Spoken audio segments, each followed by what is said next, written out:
Through the passage of centuries, one truth has remained constant, a sacred line of service, carried forward by blood and by duty. It is a line that runs through the soil of battlefields, across the decks of ships at sea, and within the quiet resolve of families waiting at home. It is the story of sacrifice, of endurance, and of devotion to something greater than self. From colonial New England to the mountains of Virginia, our family has stood ready. When the drums of revolution first called, they left behind farms and fishing boats to take up the musket. When the nation was torn apart by civil war, they marched into the smoke of cannon fire, determined to preserve the Union. In Europe's trenches, they endured the mud and the shell fire, carrying hope through a world consumed by darkness. And when tyranny rose again in World War II, they sailed and flew across oceans, joining millions who fought to restore freedom. The line did not end there. It carried on through the icy winters of Korea, into the jungles of Vietnam, and across the deserts and seas of the modern era. Each generation answered in turn fathers, sons, daughters, and brothers who knew the weight of service and the price of liberty. Some returned to their families. Some rest forever beneath white headstones. All remain bound in honor. This is more than history. It is legacy, a living inheritance carried not only in names etched on stone, but in the values passed from one generation to the next: courage, duty, sacrifice, and love of country. It is in the silence of folded flags, in the stories told at family tables, and in the pride carried by those who still wear the uniform. This is the story of my family's 7 generations of service. This is our sacred line.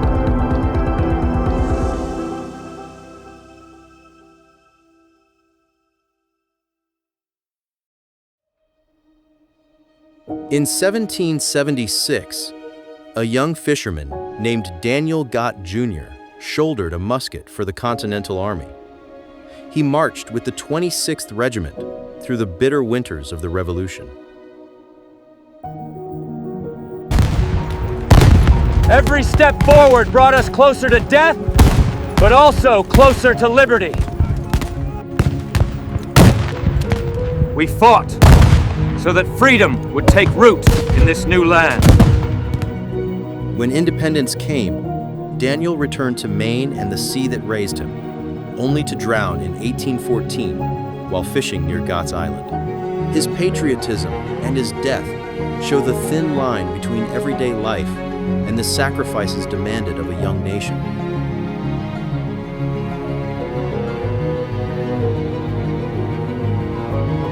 From a quiet farm in Maine, William Stinson Toothaker answered the call. He left behind wife and child, stepping away from the doorway of home to march with the 11th Maine Infantry toward war.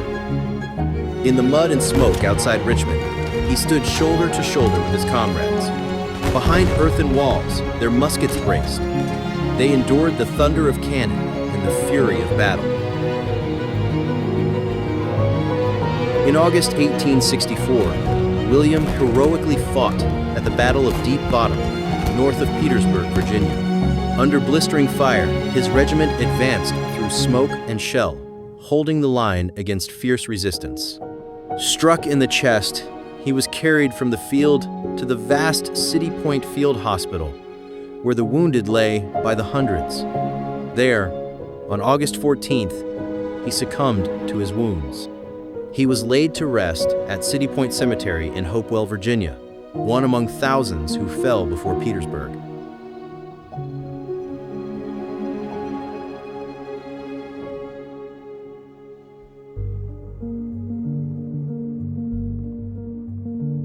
In the shattered trenches of France, under the thunder of guns and the fury of fire, Leo Irving Blood fought as a United States Marine.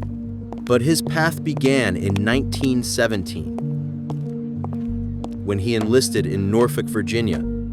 Across the restless Atlantic, the USS Kansas carried young Marines toward a war that would define their generation.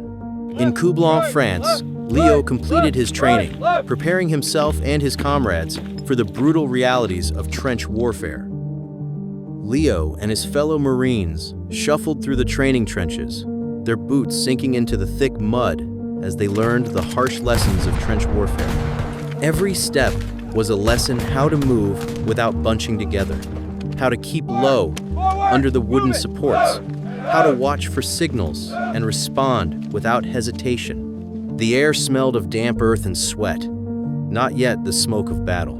These were rehearsals for the war to come, where discipline and precision would mean survival.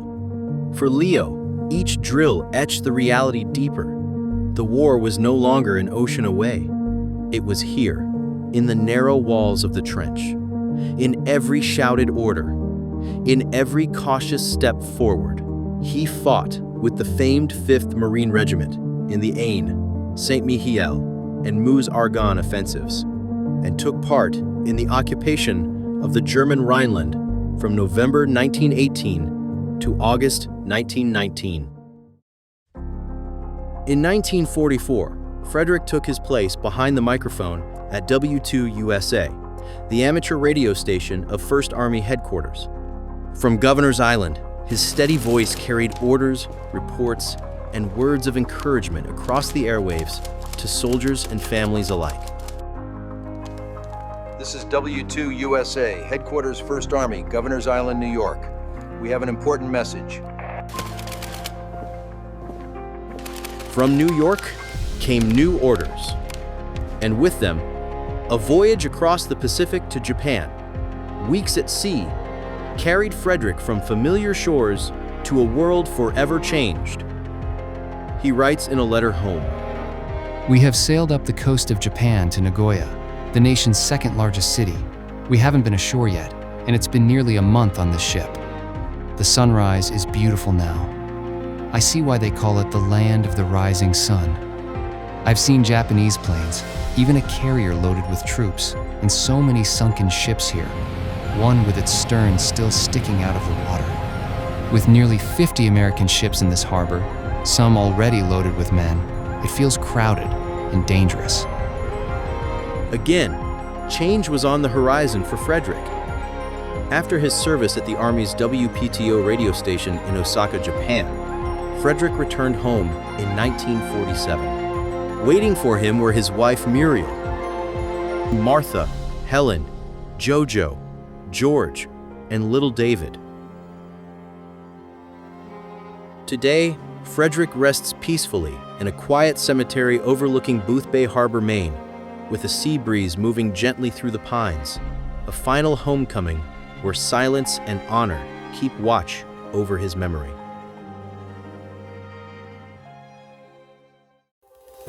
In 1953, the world was still at war. The guns of Korea thundered on the other side of the Pacific, and young men across America were called to stand in the breach. Among them was Milton Francis Eaton. With a steady heart, he left behind the safety of home, knowing the path ahead would demand sacrifice and courage. Each step toward enlistment was more than paperwork. It was a promise to defend freedom in a time of uncertainty. Their first night offered no rest, only reckoning. Move with a purpose, gentlemen! You are in the Army now! Wooden floors, metal bunks, shouted orders. The Army stripped away comfort, leaving only discipline. This is the M1 155mm howitzer. Pay attention to the gun barrel and the carriage assembly, gentlemen. This weapon requires precision. Milton took his place on the 155mm howitzer crew. No longer a recruit, but a soldier of precision. Every command, every shell, a rhythm of teamwork and trust forged in thunder. They watched the distant hills erupt in fire, their own guns answering from miles away. Each blast marked another moment in a war fought in silence, cold, and resolve. When the guns fell silent and the smoke drifted away, he stood among the emptiness they left behind. The echoes of each round lingered not in the earth, but in his mind, reminding him that every shell fired had a story on the other side. After months overseas, the noise of war fades, replaced by the quiet roads of home. The air feels different, warmer, lighter. He sees them waiting in the yard, faces he carried through every long night in Korea. In that moment, the world is small again, and he's finally home.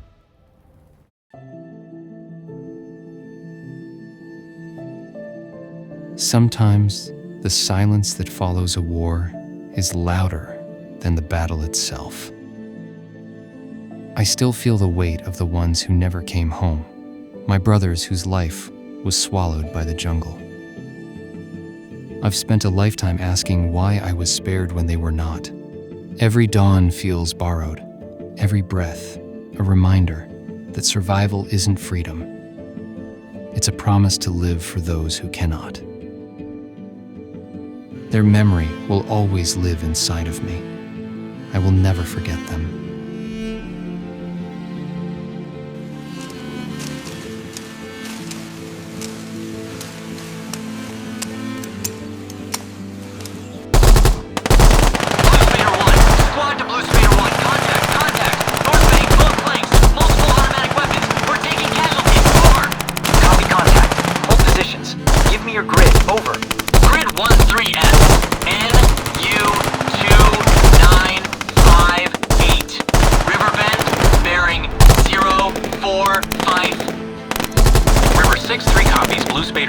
We're upriver making turning run. We'll do 2 suppressive passes with 50s. Danger close acknowledged. Over.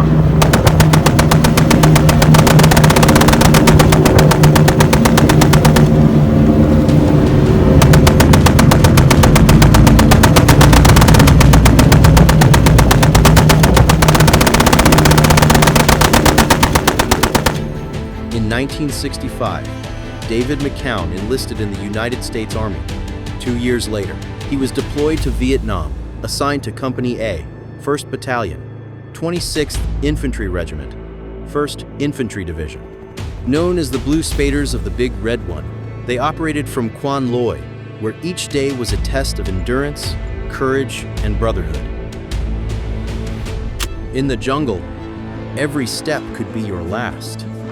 The air was thick with heat, and silence broken only by the hum of insects and the breath of men moving through the trees. What the enemy couldn't match in strength, they buried in the earth. Punji pits, tripwires, grenades, hidden beneath leaves. The jungle itself became the battlefield, and danger was everywhere unseen, waiting beneath their boots.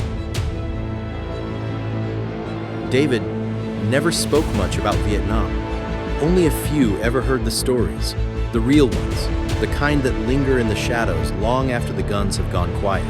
I was one of the few he trusted with those memories. When he came home, there were no parades, no welcome home banners, no words of thanks, just silence. The kind of silence that settles deep inside and stays there for a lifetime. Like so many of his generation, true heroes of that war, his sacrifice fell unspoken. The battles may have ended overseas, but another began within him, an invisible war, fought alone, in the quiet hours of the night, where the memories of that faraway place refused to fade.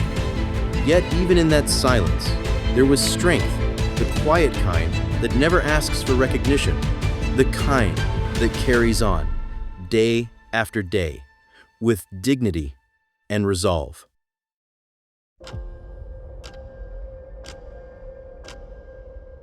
And from that weight, a torch was passed, carried into the cold wind of Great Lakes, Illinois.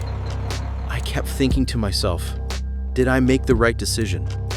It had been a nervous flight from my small town in Maine to Chicago. We stood in silence, strangers in a line, waiting to trade the familiar for the unknown. I realized in an instant that one wrong answer, or speaking out of turn, could get you individual attention. The sound of clippers marked the beginning of something greater than ourselves. I'd never had my hair cut this short. I'm not in control anymore. We walked forward in single file, civilian names fading as new uniforms took their place. Discipline came fast. Strength was measured not by power, but by the will to endure. Feet pounded in rhythm, hearts aligned, hundreds moving as one team, one mission. At the USS Marlinspike, we learned the ropes, not just of ships, but of service. Knowledge forged confidence. Each lesson a reminder that the mind must serve before the hands can. Every shout, every motion, every drop of sweat, a test of unity under command. After 8 weeks, we no longer walked as individuals. We moved in step with purpose and pride. From the weight of those first days to the fire of the fleet, the torch carried on.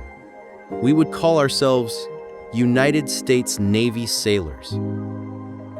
After graduating Gunner's Mate A School and follow on Vertical Launching System C School, I was stationed on board the guided missile destroyer USS Bulkley in Norfolk, Virginia. Stepping aboard the ship for the first time, my heart pounded. The steel decks, the smell of oil and salt, this was real. Seeing my coffin locker, finding my place among the crew, it hit me. I'd finally made it to the fleet, ready to serve and earn my place. The op-tempo picked up really quick after my arrival.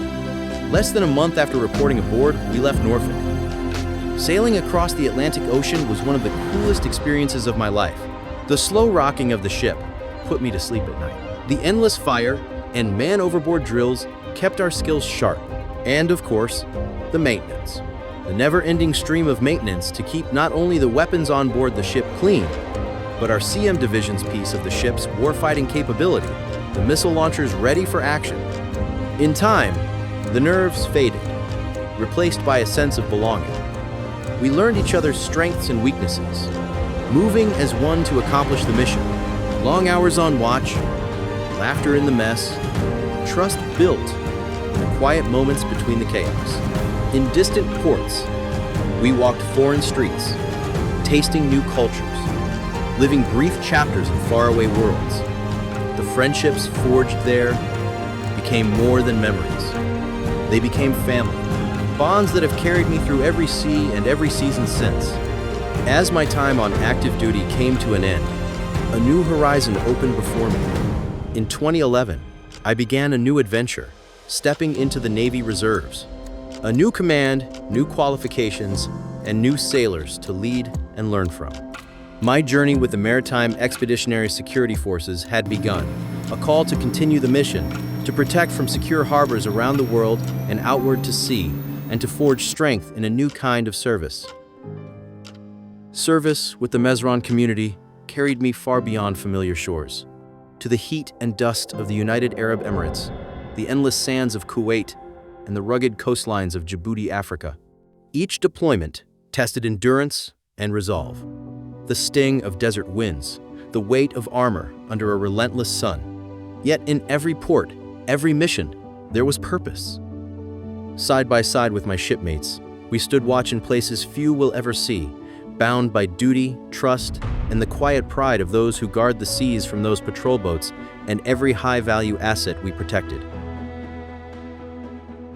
Looking back across these 19 years, I'm humbled by the journey, by the people I've had the honor to serve with, to learn from, and to guide along their own paths. Every sailor, every moment, every challenge has shaped who I am.